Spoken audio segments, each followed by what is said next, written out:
Swinging a high drive into center field. It's at the wall. It is gone. Casas does it again. It's gone. It's into the bullpen. This game is tied. He swings and rips one to center field. It's high. It's deep. It's back. It's gone. Sale winds. He fires. Swing and a miss. Strike three. It's over. The Red Sox have won the World Championship. Welcome back to Play Tessie. It is episode 242. This is the official Red Sox podcast of WEEI. Before we get going, hit that subscribe button wherever you get your podcast. Rate 5 stars. Odyssey app, Spotify, Apple, you know the drill. Find us on WEEI's YouTube channel. You're going to hit the thumbs up on all of our videos, which are in the Play Tessie playlist. Subscribe to WEEI, and then find us on all the socials at Play Tessie on Twitter, Instagram, and TikTok. Hit the horn. Hit the horn. The breaking news horn already? Yep. Uh-oh. My God.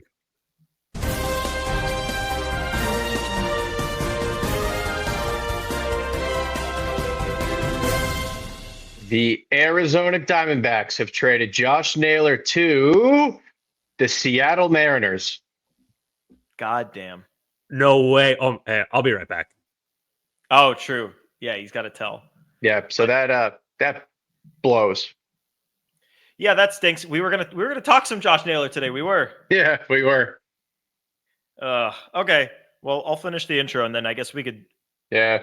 No, we'll get there. Okay. So yeah, here with Sammy, here with Pat. Yeah, I mean, trades are going down now. Trades are going down. We're a week away from the deadline as we record this. We just hit the week marker. Now we're under 7 days. But the Red Sox are in a playoff spot.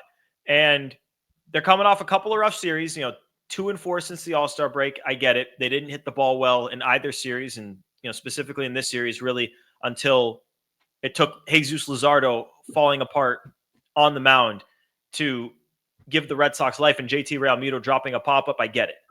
But it's the second straight series that the vibes were saved in the last game of a series win. We're going to talk trade deadline all throughout the show. The overwhelming majority of this show is going to be trade deadline stuff.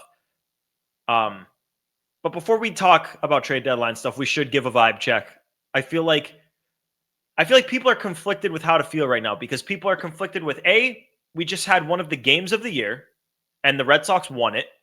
And it had multiple signature moments with the Romy Grand Slam and the Narvaez go-ahead home run in the 11th. But you're 2-4 since the All-Star break. They were against good teams, and it brings legitimate questions to the table of, is this another situation with the second half Red Sox? Is this Red Sox team good enough to compete with the elite of the elite teams in the game?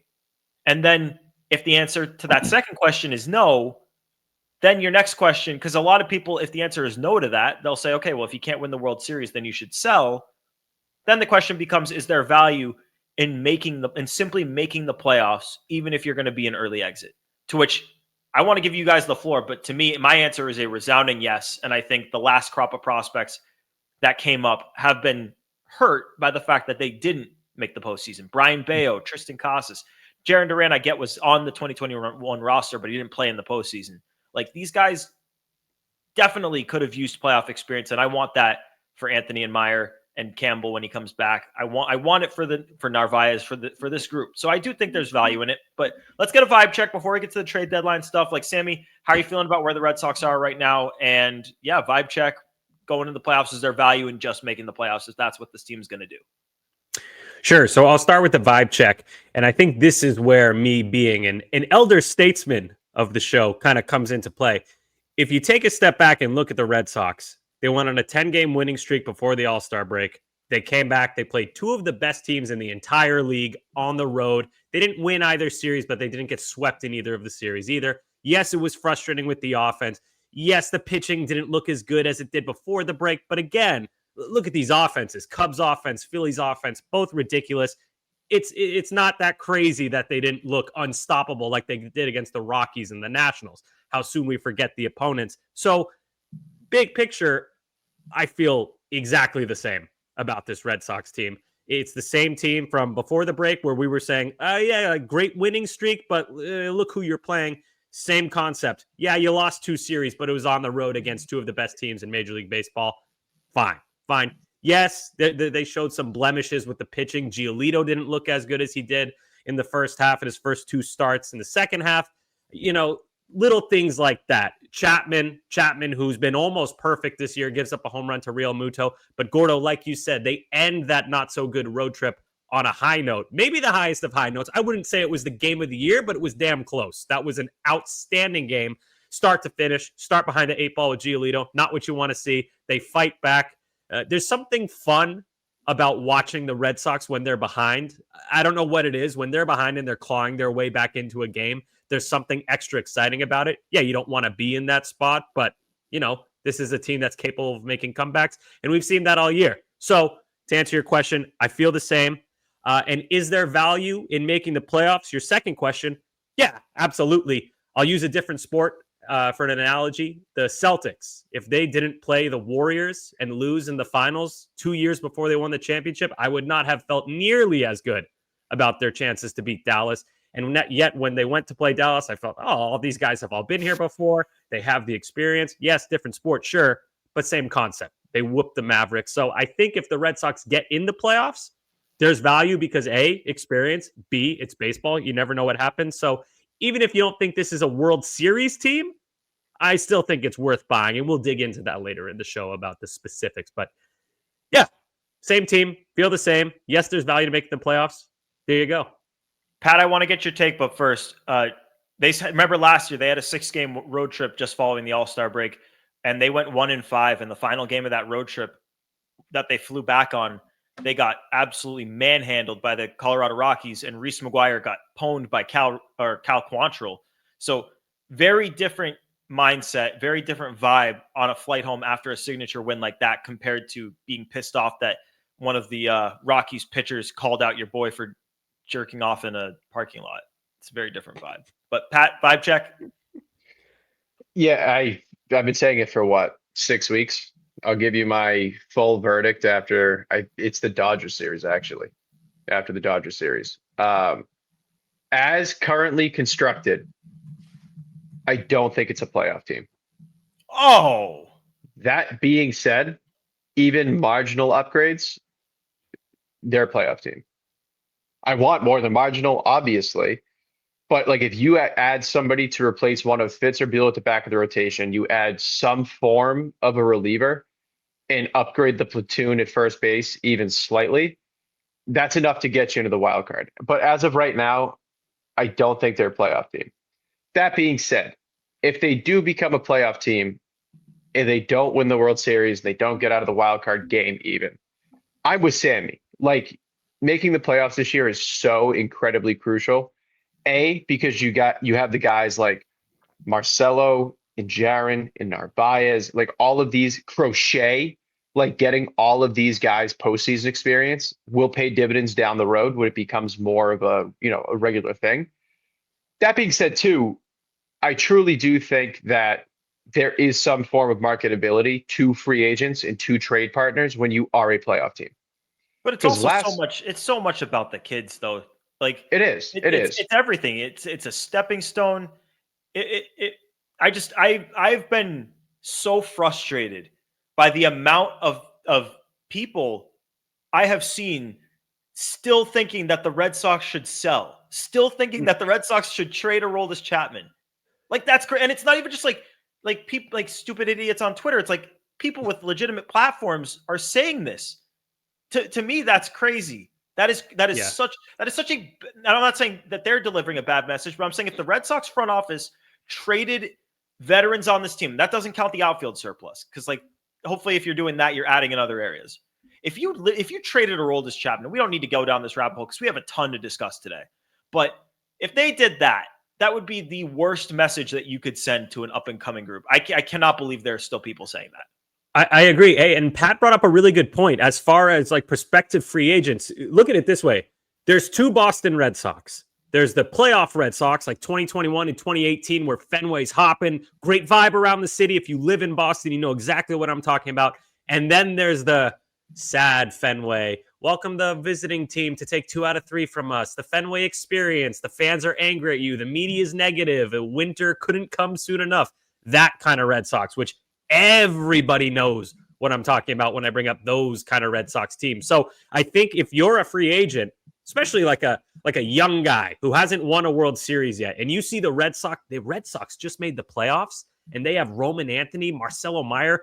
Oh my God, Garrett Crochet's only 26 years old. Kyle Harrison in AAA, Wilyer Abreu, Cedon Rafaela, the Narv. I kind of want to join that team. That sounds like a team I'd like to be a part of. Maybe I won't take the contract from the Tampa Bay Rays for the same exact price, Zach Eflin. Guys like that, I think it does make a difference. And I'm glad that that Pat brought that up, because it is kind of a sales pitch at the end of the day. Yes, money talks when you're Craig Breslow and you're trying to sign these free agents, but these are still humans. It's got to be appealing. Like, look at the Blue Jays throwing all the money in the world at people, and players were like, I don't know if I see the vision yet. Vlad is not signed at the time, and blah, blah, blah. So, I think that's another component to making the playoffs. You look good for future Red Sox. All right, let's get down and dirty here. I want to get into a lot of the stuff that has gone down, that has been written. I feel like with the Red Sox specifically, like you'll see with Eugenio Suarez, you see the specific teams linked to him over and over and over again. They're like Yankees, Cubs, Mariners, Yankees, Cubs, Mariners, all that. I get it. With the Red Sox, it's been themes. They want to get a starting pitcher. They would love to get a starting pitcher with term. They are looking at first base. They're looking at bullpen. Yes. Let's go through it a little bit, because the Jeff Passan thing, I think, maybe got people down a little bit, even though maybe it got buried by everyone else kind of taking the other path. But Jeff Passan is Jeff Passan, so you can't really discount it. Let me pull up the quotes, actually. I sent them to myself so I could pull it right up. All right. A few quotes from Jeff Passan's piece. He said, at this moment, the Red Sox are not inclined to engage in any large-scale deadline moves. He also said, Boston is an organization that deeply values operating efficiently, and a market like this is the epitome of inefficient. And then he said, maybe they pony up and get Joe Ryan, but for now, at least, they simply haven't been willing to go there. So Jeff Passan said all those things, and obviously that scares people. But then you had Buster Olney saying on the broadcast on the last game of the Philly series that expectations in other front offices are that the Red Sox are going to do something big. He talked about Josh Naylor. Obviously, that's not happening. Robert Murray said he expects the Red Sox to be quite busy. Sean McAdams said he thinks they're going to proceed aggressively. Brad Foe said they're more motivated this year to buy than they have been in years past. But Jeff Passan is Jeff Passan, so naturally, people are gonna hang on to what he says because he's Jeff Passan. But like right now, as it stands, we're a week ahead of the deadline.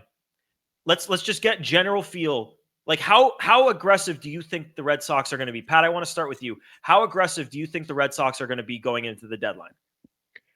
I think they'll be aggressive in the sense that they more than minorly update their needs, in the sense that like first base, like, yeah, I think right now after Naylor's off the board, I think they do get O'Hearn.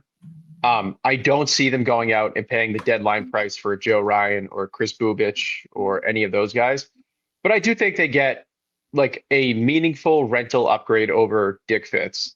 And then I think they do get Narm. So I think they're going to address their holes and kind of meaningfully upgrade the team in hopes for a playoff push. But I don't think they're going to push all the chips in. I don't expect, Joe Ryan, Ryan O'Hearn, and Emmanuel Classic, because that'd be ridiculous. Yeah. But I do expect one back-end starter, if not, because I don't think the number 2 is going to be available, especially at the price they're going to pay. I expect like a mid to back-end starter or a number 2 rental. I would call Merrill Kelly a number 2 rental. But so that I would expect a meaningful upgrade to the platoon at first base, if not a full-time first baseman. So that's where O'Hearn fits into platoon with Romy. We don't really know about Marcelo yet. That's another piece of the puzzle here. Yeah. And then another reliever. I think those 3 do get addressed, and they are motivated to fill those spots. I just don't think it's going to be this insane aggression where it's all the chips in, get the best player at all 3 spots. Sammy, I want to get your take, but Pat first, I got to touch up on this. You said a starter to go over Fitz. Has Walker Buehler passed Dick Fitz in your rotation rankings? It's 50-50. Like I agree. I feel like it's I'm not a whoa. Don't give me the no. Don't give me the Hulk Hogan. from talking about this Don't because he's don't going to give me take a the- victory lap that he shouldn't take yet. All right. give me No, the no, Hulk no, Hogan. no, no, no, no, no, no, no, no, no, no He's not victory gonna lap. do it. No No, victory he's lap. not doing I'm it. not there. He's not Not doing there. nope. Not there yet. I But mean, I just saying. agree with what you're saying here that it's going to be like if Fitz has a bad start and Bueller has a good start, like Bueller obviously is the veteran, so like he's going to keep that spot if he can. But let's get to Sammy. Sammy, how aggressive do you think they're going to be at the deadline? Like, is it? Do you think they're going to try, or I shouldn't say try because obviously they're going to try. Are they going to be able to do what they want to do and get that starter with term? And if not, do you think they're going to be aggressive with rentals, or do you think fans are going to be disappointed with what they see? So this is kind of a weird way I'm looking at this. When I see what Jeff Passan wrote, first off, I think it's Jeff Passan. He's the best in the industry, and I think we all agree on that comfortably. He's great at his job. He also hedged at the end of that column where he said, but they might. So when I hear Jeff Passan say they're going to be efficient, the Red Sox will be efficient at the trade deadline, and this market is inefficient. Sure, that totally tracks. This prices, as we've heard, the prices go up by like 3 at the trade deadline. That's why when we put out a who says no, everyone goes, that's crazy. That price is nuts. Well, yeah, that's the point. But then at the end, like I said, Jeff Passan hedged a little bit. So if I'm a betting man, which I'm not, I would say the Red Sox get you an arm like, don't kill the messenger. I think it's going to be like Adrian Hauser or Aaron Savali or Charlie Morton. I think they're going to get themselves a guy who can help get the team to the playoffs. I don't think it's going to be that number 2 starter. I just can't envision it. The only way I could envision that is if the Padres get super desperate and either send you Dylan Cease or there's a 3-team trade for Joe Ryan. But I think that's incredibly unlikely. So what I think the Red Sox are going to do is acquire a guy like that, Hauser, Savali, Morton, those guys, good pitchers, just not super exciting, not sexy, you could say. And then as far as offense goes, I maintain Ryan O'Hearn is like perfect fit. I think this guy is a perfect fit for the Red Sox right now. I explained it on the 2 episodes ago. Him hitting against the righties, roaming against the lefties. It's super self-explanatory. It'd be a great platoon a la the 2018 first base situation. So that's the way I think they're going to go. I think fans might be a little bit disappointed. Maybe some will be happy that they're, I wouldn't say going for it, but they're supplementing. They're adding a rental bat and a veteran, 41-year-old rental pitcher. Woo! Get fired up, Red Sox fans. And maybe a bullpen arm too. Who knows? But I don't expect I don't expect a super aggressive approach from Craig Breslow because of the exact reasons that Jeff Passan laid out. This is not a market that the Red Sox of late would be into. This is like a Dave Dombrowski go for it kind of market. Like, I don't care, I'll do it. But Craig Breslow, this ownership group, I think you're fooling yourself if you're expecting fireworks at this deadline. That's the key word for me is fireworks, because I think when you talk about aggression and what is the biggest thing the Red Sox could do? Yeah, the biggest thing they could do is go out and get Joe Ryan. I'm not going to say it's not going to happen, but the overwhelming likelihood is, yeah, unfortunately for reasons I continue to not understand, teams hold these prices for these controllable starters at way higher than they should be at the deadline, and they will take less than they could have gotten at the deadline when they trade them in the offseason. But that's just the way it works, and that's the way it's probably going to work this year. And so, yeah, the Red Sox probably aren't going to end up with Joe Ryan or Mackenzie Gore or Chris Bubich. That said, I think there are paths and avenues for the Red Sox to be creative. I don't think they're going to come out of this deadline like they did last deadline. I think in that front office, they will know if they exit the deadline saying, hey, like, we acted pretty, for lack of a better word, efficiently here. And we filled our needs, but it's like, oh, but we did it with like Charlie Morton and Nathaniel Lowe at first base. Maybe I can already see it. And But then they got yes. Charlie Morton. I don't Dude. think that's what they're gonna do. I don't. Adrian Hauser and Tyler Soderstrom. That's what I think they're gonna do. And what I was gonna say going into this show is I thought they were gonna pick one of first base and starting pitcher and go bigger. But now the bigger first base option is off the market, and the best first base option they can get is a platoon. So to me, I think they go a little bit bigger on the higher end of starting pitcher rentals and maybe end up with a Merrill Kelly. Maybe that's the direction they go. There's not that many good ones, but I think they're going to end up with one of the better ones there. I think they're going to add a bat for first base, whether it be Ryan O'Hearn or someone else that they perceive as an upgrade over Abraham Toro.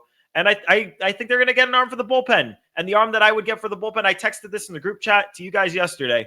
I would go for Raisel Iglesias from the Braves. That's a guy who's got postseason experience. He's obviously, if you look at the numbers, he's had a bad year, but I believe it was 14 consecutive scoreless outings before he blew up in his last one. And he's making a shit ton of money.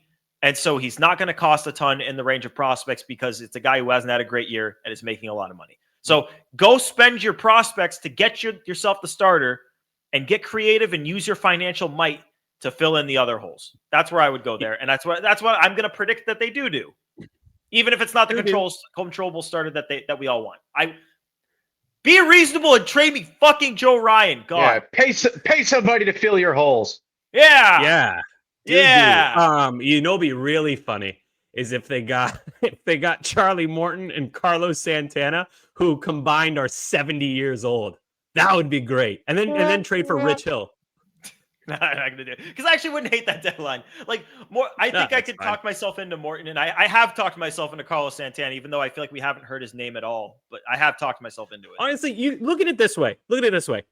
As long as the Red Sox get better and don't torch the future, I'll probably be happy with it. I'm not expecting anything crazy, and I don't even know if this team deserves anything crazy. This team's they're fighting for a playoff spot, but this isn't a team where you're like. Exactly. Get into the play, get better, make the team better. You don't have to go crazy. I would love for them to go crazy, but you don't have to do it. Just make the team better. And I think my standards are pretty low for this deadline. I don't want a fucking James Paxton, Andrew Kashner type move, but just step up like Charlie Morton, who's not, trust me, I won't be thrilled with Charlie Morton. I don't want people to think that. He's 41 years old, literally 41 years old, but he makes your team better. So Sammy, let me ask you a question. If the Red Sox made the playoffs last year and James Paxton didn't get hurt, could you have seen him starting a playoff game for the Red Sox? I mean, or sorry, is he a guy that you would have felt okay starting a playoff game for the Red Sox? If he's healthy and made it all the way to the finish line, don't sell yourself. You know the answer is no. No, not really. But Charlie Morton, a little bit with Morton. World where he's fine, where he could do it. If Charlie Morton starts what a weird and Adrian Hauser and plenty of the other starters available that you could see being upgrades over Buehler and Fitz for the postseason rotation. You think? Okay, here's a question: do you guys think Charlie Morton right now is an upgrade from Walker Buehler? And think about this. Yeah, because Charlie Morton. Okay, but he's been in the bullpen for part of the year as well. Just I don't know. I know we're not super. It was 8 or 9 straight really good starts before one bad one, whereas Buehler was 8 or 9 really bad ones before one good one. Yeah, that's fair. I mean, we joke about Walker Buehler. There's no victory lap for me to take. I'm just the only one who hasn't completely kicked him to the curb. So I'm not expecting anything crazy from him. I just don't want to. That's the exact kind of guy with a crazy track record who hasn't been good in a while, but he hasn't also been fully healthy for an extended period of time for a while, that you trade and then he looks great and you're like, God damn it. And I'm just terrified of that. That's why I'm not done with Walker Buehler yet. Dude, I can see it now. Just a Mike Soroka, Nathaniel Lowe package. And they have to pay up because Nathaniel Lowe is controllable. Oh, he is? He is not. No. He's got a year and a half. He is not very good. No, he sucks. No. But he shares my first name. We're both Nathaniels, so I'd sell myself on that. We could make T-shirts out of it or something. I can't believe Pat's not all aboard the Ryan O'Hearn. That's the most Irish American name I just ever. said that. I said, but you were O'Hearn. Well, now we're on. We're sure. We're sure shit all board now. Sorry. Let's talk about first base. Pat, give your O'Hearn take, and I know you've got a Naylor take you're sitting on. I know you've been burning to talk about it. So let's get there. Let's do that. So now that Naylor's off the board, I think O'Hearn is a perfect fit. Naylor fit the kind of every day would have been the better option because he can truly play every single day. O'Hearn, you're talking about probably, a platoon over at first, platoon DH. You find out how to get him in the lineup. which I'm fine with at this point. That's a meaningful lineup upgrade. Like, I don't think anyone would say otherwise. That being said, I'm getting ahead of it right now. Josh Naylor was traded 22 minutes ago. I can already see that people are going to, and they already are like, are you kidding me? The Sox could give up their number 13, number 16 prospect to get Josh Naylor. Are you serious right now? Let me make something abundantly clear. The Diamondbacks made it bluntly obvious that they would only take arms back in these deals because they have no organizational pitching depth. That being said, 13 and 16 in the Mariners system, they have 9 top 100 prospects. So do that with that information what you will. Pat, On question, top of that, question for you, Pat. Would you, here, my Red Sox comp, Yep. Sandlin and Valera for 2 months of Josh Naylor, would you do that? I think that's a much bigger price than what the Mariners just paid. I'll put it that way. Sammy, what I was going to say, Garcia's pretty nasty. He's already in the big leagues too. I was going to say Connolly early and Jettix and Baez. Yeah, you can't do that. You can't do that. That's the same though. I think you have to. I think you have to consider it, but at the same time, like to Sammy's point, you made this point on the last podcast, and I argued that Josh Naylor was the better fit for the team, but I definitely agree with you that Ryan O'Hearn's going to be had for a cheaper price than Josh Naylor got, and if the difference between Josh Naylor and Ryan O'Hearn is a package centered around Connolly early versus a package centered around Justin Gonzalez, like that's different. If it's centered around Blaze Jordan, like I don't know, if it is different. If they could pass up that package that the Mariners just paid for a different deal for O'Hearn that's less, then you can make the argument. You're just gonna have to figure out what you're doing at second base, because if Marcelo's out for an extended period of time, and I'm a little nervous that it's a hamate thing because it was on a swing and miss, and generally if you have wrist pain after a swing and miss, we've seen that in the past. Hopefully it's not fracture, but if it is, like, you're gonna have to figure out second base, and ideally your platoon would be Hamilton and Romy. But if with Josh Naylor off the market, unless you go for Carlos Santana, it's going to be a platoon type, and you're going to have to do the first base platoon with that guy and with Romy. So you're going to have to figure out what you're doing at second base. Christian Campbell hit a home run today. Was another opposite field one. He's still finding his footing in AAA. He's not what we think he will be yet. You would be rushing him along to bring him back. So what do you do? It's a tough spot. I mean, there's a few ways you can look at it. On one hand, they have options. It's not like there's nobody to play second base. You can go Vaughn Grissom, David Hamilton if you want the defense, Vaughn if you want a right-handed bat with a little bit of pop, Christian Campbell if you want to go big upside. Nate Eaton hasn't played a lot of second base, but he could probably fill in there. Who else? I'm probably missing some guys, but Don Rafaela. Sogard, yeah, okay, Sogard. Well, you can use Rafaela, like. That's the answer, right? It's Rafael plays more second base and you fit all the outfielders, and which I hate. Sucks. I hate it. Yeah. I hate it. None of us like that. We want to see sit down play center. Yeah. But at least they have options. It's not like a few years ago at first base, it was Bobby Dahlbeck or Franchi Cordero. That is having no options. That is, you have no major league caliber player at that point. And at least everyone the Red Sox have in the organization gives you something. So that's good. I'll give you another first base option. I'm curious what you guys think. Understanding that Josh Naylor is no longer available. We've seen some Jarren Duran rumors, and we'll get into the Dylan Cease stuff after this. But my question is, if the Red Sox dealt Jarren Duran, Sammy, you're already shaking no because you know where I'm going with this. Yeah. But understanding what other options are available. Luis Arias. No. Not straight up. Obviously, it would be a small part of the package. What's his contract? Maybe I can. He's a rental, but he's making reasonable money, but it's a rental, so he's not going to be okay. If it doesn't put them over another tier of the luxury tax, then yeah, sure, that's fine for a rental. You can have your 5'8" first percentile defender, first baseman who slaps the ball once in a while. I'll give you another one. Wow. Wait, they should just be the Orioles. They should acquire both Ryan O'Hearn and Ryan Mountcastle. And then Romy can platoon at second and those guys can platoon at first. There you go. No, Ryan Mountcastle's not the lefty part of the platoon. And he's not a full-time guy either because he wasn't even a full-time on their team. The first base options are limited. Josh Naylor's off the market. Like, they're going to have to act. It feels like Santana, O'Hearn, Lowe. I think those are the three. All right, I got a question for you guys. Yeah. Do you guys think that, well, actually, I know how I feel about this. Even though the price for Naylor wasn't a ton, do you guys think that O'Hearn's price just went up because he's now pretty much the only plus option, and the Orioles can be like, well, you can't pivot to Naylor anymore. You want to pivot to Carlos Santana? He's 102 years old, buddy. You really want to do that? I think that's fair, Sammy. I don't think it's going to be anywhere. Well, I shouldn't say anywhere close. I don't think it's going to be super close to Naylor, but yeah, I think it went up a little bit. I think we were sort of hoping like maybe they put the package around Alan Castro, but now like they're getting more than Alan Castro. I think it went up a little bit. That being said, I don't think it went up nearly as much as like Ryan McMahon's price will if Eugenio Suarez is moved first. Fair, yeah. Yeah. First base not as premium. But you know what?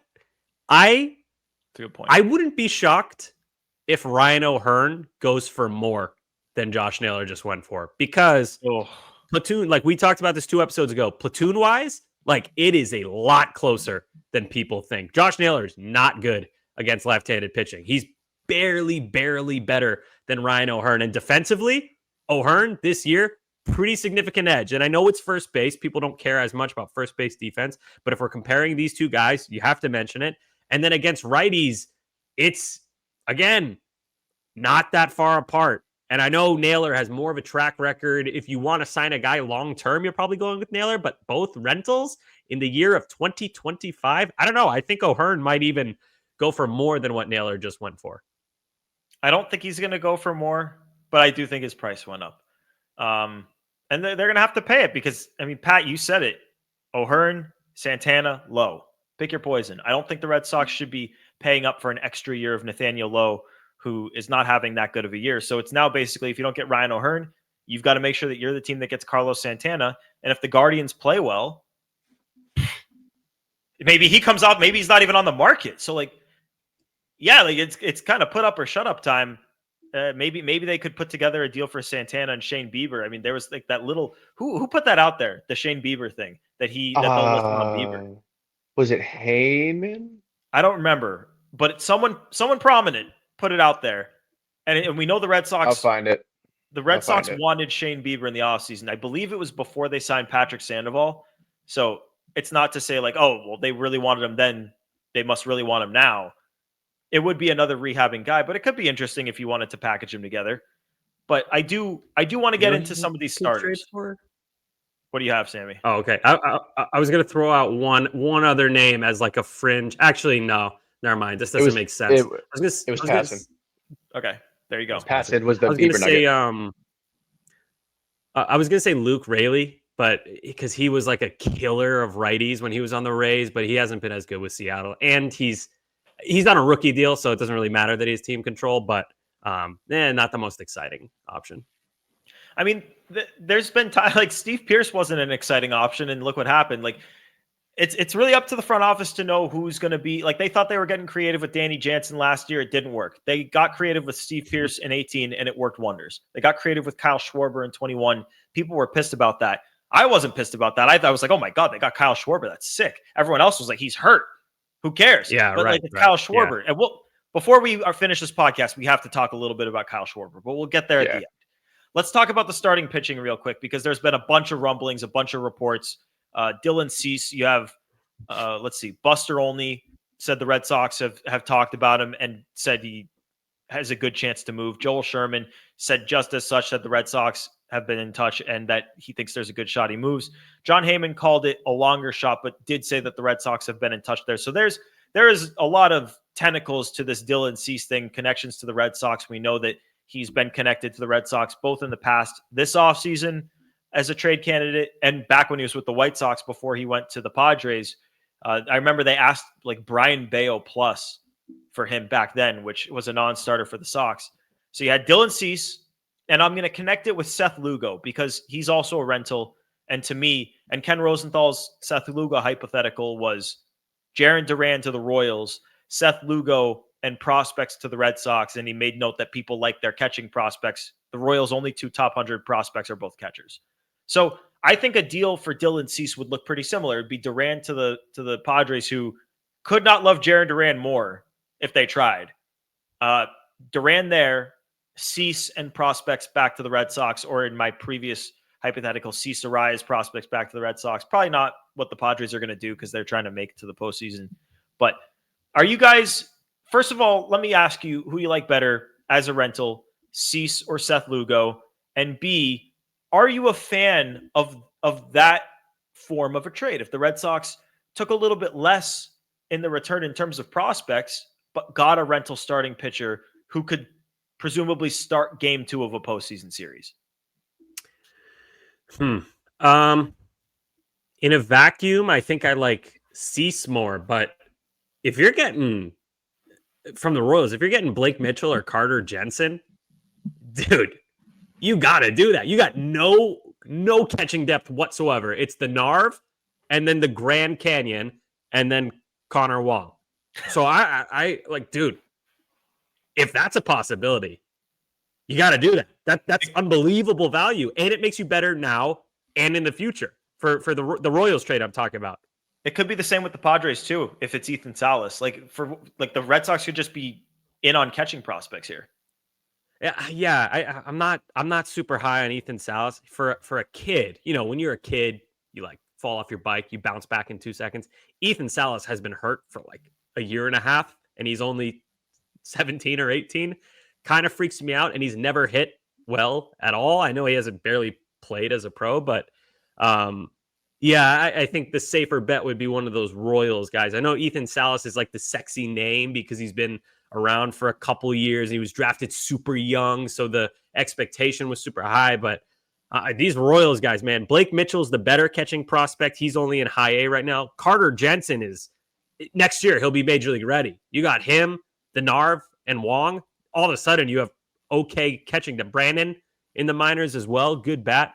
So, yeah, man, I'm loving that. I love that Royals idea. I'm thinking about it as we speak, and that's the move.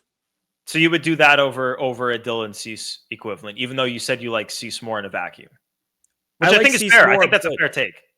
Right, but it's 2 months. It's 2 months of Cease, and you can just like if you really like Cease more, you make the trade with the Royals, and then you sign Cease in the winter, which is, I mean, that's now you're in like dream scenario. Now you're really cooking.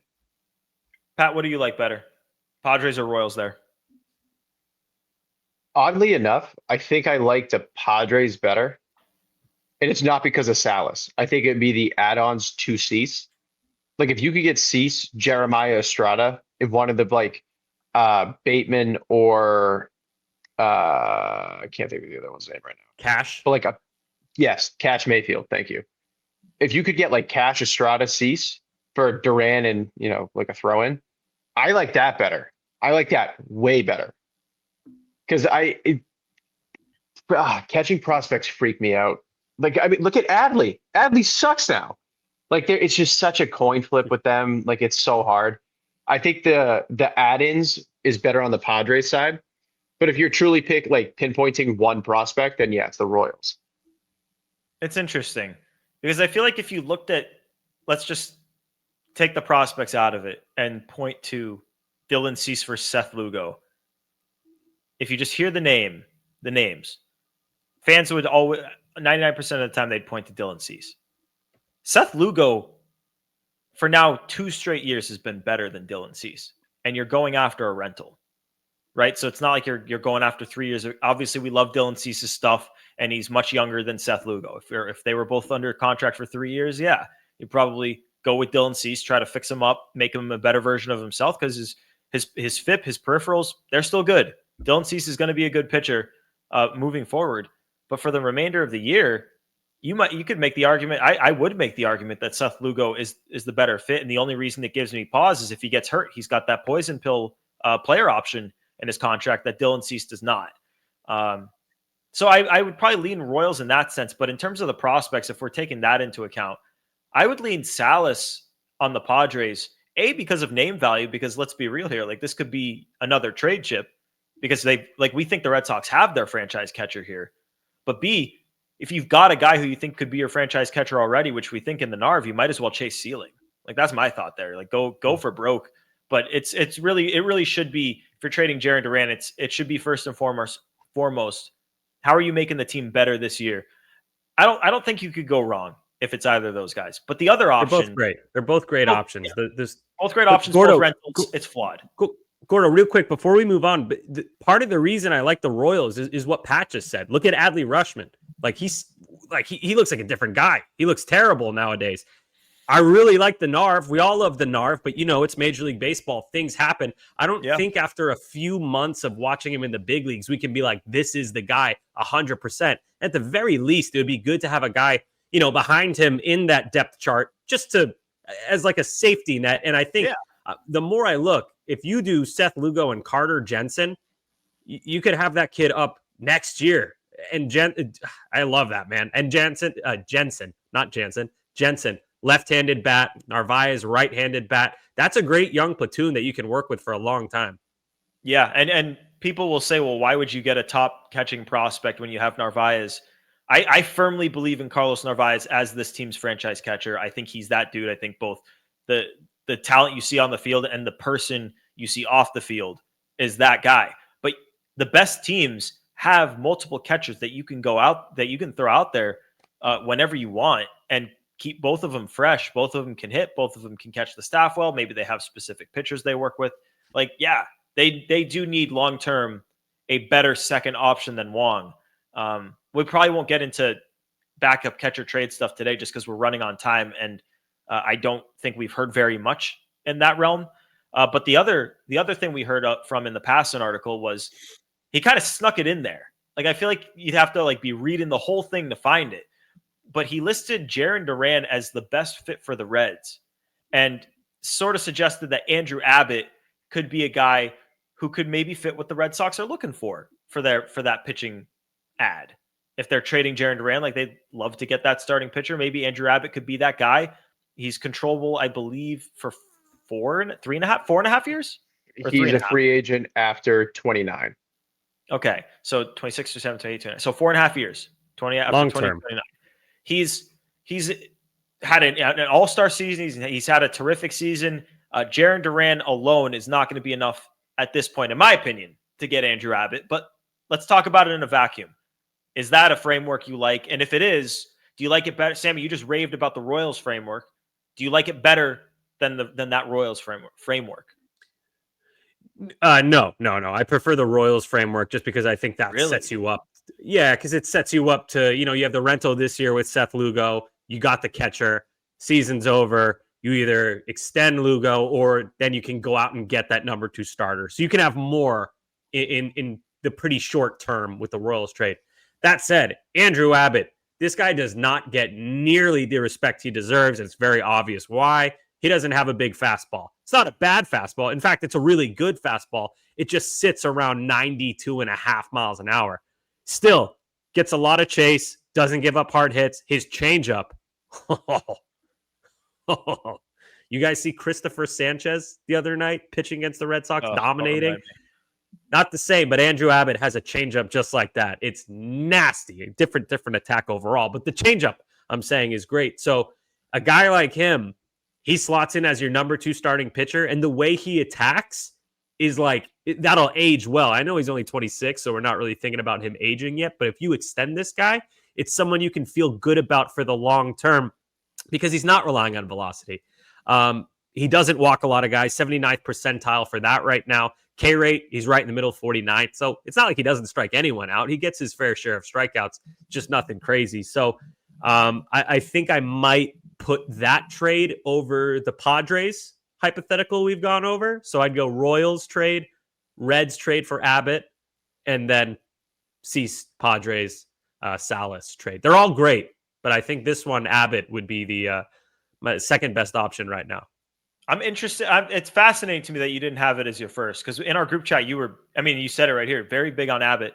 I have concerns with Andrew Abbott, but I still would put this as above the other frameworks. Like if they're trading Jarren Duran, my first choice would be to get a guy who has a good chance to be your number 2 for the next at least couple of years. That would be my first choice there. But yeah, I mean, I do have some concerns with the low fastball. Averages 92.5 miles an hour. Obviously works off of that with an elite changeup and good off speed, and it makes the fastball play. And I get it, but those guys they scare me a little bit. But again, Jarren Duran is not going to get you alone a Joe Ryan, and it may not even come close with the ask. So if you can get an Andrew Abbott today with Jarren Duran and a little bit more, I would do that right now. I would. Pat, where are you at? And tell me, do you like that deal over the Royals and Padres frameworks we just discussed? Yeah, I do.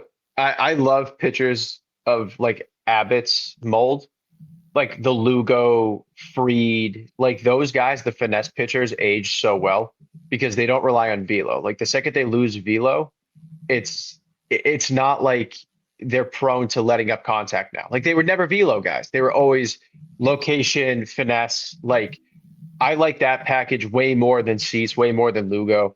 I love him as a complement to Crochet because they are so different in terms of pitching. Crochet, like you're hunting velo, the wipeout slider, like all this. The cutter's a mini slider, like it's just nuts. And then Abbott will just tic-tac you alive. Like he'll locate the fastball, he'll bury the changeup. Like that's a perfect 1-2 in my eyes. Is a high strikeout, high velo guy, weak contact painter, just an artist in that 2 spot. And again, it's a good fastball too. People keep getting on Andrew Abbott because his fastball isn't hard. It's a good fastball, grades out well. It didn't his rookie year, but now it is. So I think we get why. We get why he doesn't get the respect he deserves because he doesn't light up the radar gun like Garrett Crochet does every time. But that kid is good, man. And if the Red Sox trade for him, I think fans are going to like him a lot. Yeah, I think it would be really good, especially right away. He's having such a good year. You attach yourself to that rocket ship and let it launch you into the postseason. The one concern I have with Abbott, and you have to bring this up, he does not generate a ton of ground balls. 9th percentile there. But he plays in Cincinnati. If he makes it work in Cincinnati, he can make it work at Fenway. Right. So that's what I was going to say. That's a little scary at Fenway, but if you're able to make it work at Great American Small Park, then you can probably make it work at Fenway. It's just, you gotta point out the concerns. They're legit. Yeah. All right. We got to be quick with these next 2 things, but I want to make sure we get to both of them. Percent chance the Red Sox, like we just talked about multiple trade scenarios where they trade Jarren Duran. I feel like the definite likelihood, if not even the overwhelming likelihood at this point, is that they keep all the outfielders. Do you guys agree with me on that? Is it super likely that they keep all the outfielders? And if they do, will you be disappointed that they weren't able to find that trade? Yes and yes.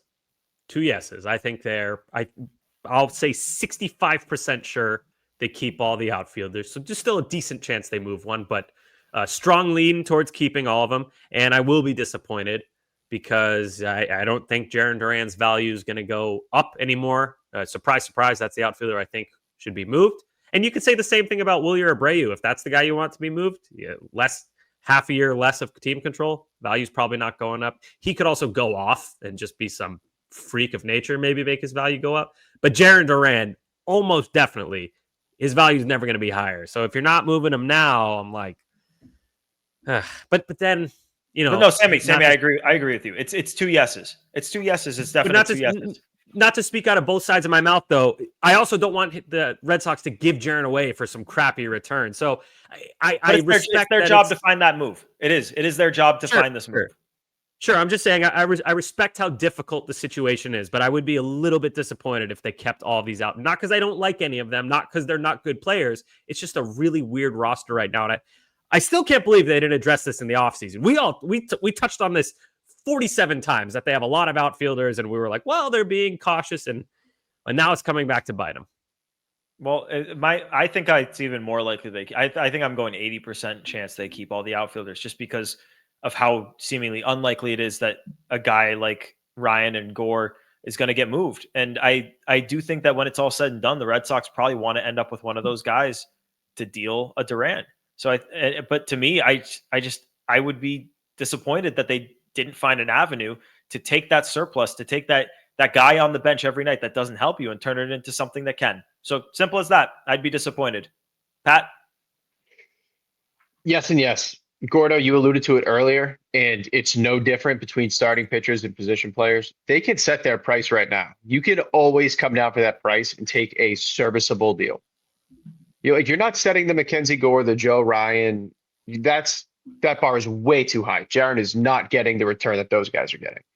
That being said, if you could do the Lugo, the Abbott, or the Cease route, get one of those three, and even like a smattering of just like off top 100 or back end top 10 prospects, yeah, you still do it because that makes your team better now and in the future. It clears it up. So Sedan plays center every day. Roman and Willie are out there every day. Rob's playing against lefties. Like Sedan's not playing fucking second base. Like it just makes the actual roster construction and day-to-day lineup way less of a headache. I would say better. Because Duran is the de facto leadoff guy right now, and he, quite frankly, stinks at it. You have to do it. You have to do it because if you don't do it now, you kick the can down the road again. Your price comes down in the off season, and it's just you're settling at that point because like this winter is like the time. Like there's no we'll do it later. Like you have to do it this winter. If you do not do it now, which I think is stupid. Agreed. If they don't do it now, you cannot enter next season with these guys all being proven major league players. Like at this point, you just can't. If they're all proven major leaguers, like you owe it to yourself, you owe it to them. Realign the roster, give them the chance to be an everyday player. Fans, dude, and the fans, and to us. We've been waiting for years. It's about us. Come on. This is episode 242, and we haven't got to cover a single fucking playoff game. 242 of these. Nothing. Come on. Do it for us. Or a meaningful game beyond like September 1st. I think that was like kind of the last one last year. What's the most meaningful game that's happened since we started this podcast? Can't pick opening day. Maybe the Yankees series in September or in August. No, it wasn't even August. It was July last year. Dude, I kind of jokingly said you can't pick opening day, but it might be just like one of the opening day. Like opening day 2025 is the biggest game they play. Hold on. Sammy, I got to push us along because we're running on time, but we gotta hit on one last topic because Cora, they asked him about Kyle Schwarber's impending free agency, and Cora said he's very, very intrigued by it. To me, I think letting Kyle Schwarber go is one of the most egregious mistakes they made as an organization. You can talk about the Chris Sale trade if you want, but to me, like in the moment, the Sale trade, I understood it and it just didn't work. The Kyle Schwarber thing, never understood it. Thought he should have been a core guy in this organization. He would have been great for Boston. They let him go. It genuinely annoys me that he hasn't been on the team these last few years, but he's a free agent. And I would do whatever sort of gymnastics you need to do to bring him back and make him this team's DH for the next 3 or 4 years. Well, dude, they have Yoshida. What the fuck are you talking about? They let Kyle Schwarber go so they could pay Trevor Story like $60 million more and then pay Yoshida next year like what a stupid dude. What $30 million more. Stupid idiot. Trevor Story and Yoshida instead of God. I hate that. I don't even want to talk about this. It makes me mad. I just did the Dennis from Always Sunny. Idiot. If you got that joke, I love you. But yeah, no, that's. And what was the deal? What was it? It was like $79 million. They wouldn't pay him or something. 4 years, $79 million. They offered him $36 million, Sammy. They offered him $36 million. Disgusting. He should never sign with the Red Sox. He should never sign here just as out of principle. But I hope he does. Take that back. He needs to come back. He was such like attitude, everything, style of play, timeliness. He was so good for the Red Sox. Everyone loved him, and they're like, yeah, everything. And they're like, no, we're gonna get Story. We have JD Martinez, so we can't have Schwarber, even though we literally traded for him last year. Like, come on, idiot. Okay, hate it. Let me lay this out. So in 2021, the Red Sox had a guy who was 28 years old and in 113 games hit 32 home runs, 71 RBI, hit 266, and had a 928 OPS. And then they just let him go. Yeah. That's nuts. And he has hit 38 homers or more every year since, except for this year, where I believe he's at 33. 34, and we're not even close to the end of the season. Like, that's like the worst thing they did. I liked a lot of what Chaim Bloom did, but that was the worst thing he did. Let's go to Nuff Said real quick before we get out of here. Sammy, you want to go first? Pat, you got something? Who wants to go? Nuff Said. Go ahead, Pat. I can go first. Yeah, go for it. Let me think. Two things. First off, thank you to Nesson for having me on. That was super cool. Doing TV for the first time. That was like surreal. Just like the network that you watch every single night since you're a kid and you get to like actually be on it. That was awesome. And I'm really appreciative that they did that. But also I ran into Teoscar Hernandez like in 30 to 40 minutes before we started this recording, texted it in the group chat, told him he should have signed here. And he basically said, yeah, they didn't come through though. They didn't come through. And then he's like, oh, but everyone won in the end. I was like, no, buddy, you won. You won. World Series champion, play with Shohei Ohtani, win the home run derby, and be a postseason hero. Teoscar Hernandez, make a bunch of money. Good for you, man. Good for you. Anyone got another Enough Said? I can go. Sammy, cool with that? Yeah. Mine's super brief. Every report coming out of Foxborough is that Stephon Diggs looks incredible. Cut him, Pat. Cut him. You know how exciting it is to have like positive news. We're 2 days in, I get it, and it's no pads practice.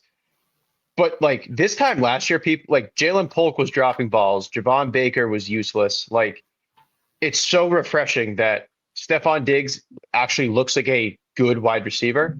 And it's supposed like Kyle Williams had a great first day. I don't know how his second day went, but had a great first day. Sammy's guy, Efton Chisholm, he's fielding some punts off the jugs machine. And vibes are high. Vibes are so high. I love it, man. We're going to need it. Just give me more than 4 wins this year, baby. Vibes are high, but here's my Nuff Said is a question. Dodgers come to town starting today, if you're listening on Friday. Shohei Ohtani is on that team, along with Mookie Betts and Freddie Freeman. Here's my question, and I hate that I'm even asking this: who has more fans at the games this weekend, Red Sox or Dodgers? You know, I was actually thinking about this. I think it's going to be Red Sox and I think there's going to be less Dodgers fans than there were last time, because I think with the new schedule alignment, NL fans were taking advantage and going to ballparks that they hadn't seen before. But now that rush is kind of over. So they're still the defending champs, but maybe less of a rush to come to Fenway than there was last time. And now the Red Sox are a little bit more interesting than they were last time. So I think it'll be a little bit less this time, but it's the Dodgers. They'll have their people. Yeah, I was going to say the same thing. I think the Sox are good enough this year where they'll have like a normal home turnout for like an away. Like Dodgers travel well. So like there's going to be more than, when the Angels come to town, but it won't be like last time. Last time, like the Sox were just absolutely out of it. The Dodgers were unreal. The Sox are interesting. They're in a playoff spot right now. The Dodgers are playing like dog shit, knock on wood. But no, I don't think it'll be anything like last time, because last time was terrible. That was embarrassing, man. That actually, like, as a proud, not just Red Sox fan, but like, born in Boston, I live in Boston. That was embarrassing to see all the Dodgers. Like, it's a West Coast team, dude. Come on. I know it's the Dodgers, but fuck, man. Come on. Yeah, let's end it on that, Sammy. Say it again one more time. Fuck, man. Come on. Yeah, come on. Fuck. Come on. Come on. All right, that's gonna do it. That's a wrap on episode 242 of Play Tessie. We appreciate you guys tuning in. Remember, hit that subscribe button wherever you get your podcasts. Rate 5 stars. Find us on the WEI YouTube channel. Hit the thumbs up on all of those videos. Subscribe to WEI. Find us on the socials at Play Tessie everywhere on Instagram, Twitter, and TikTok. For Sammy, for Pat, for Joe producing, it is Gordo here for Play Tessie episode 242. Thanks for tuning in. Peace.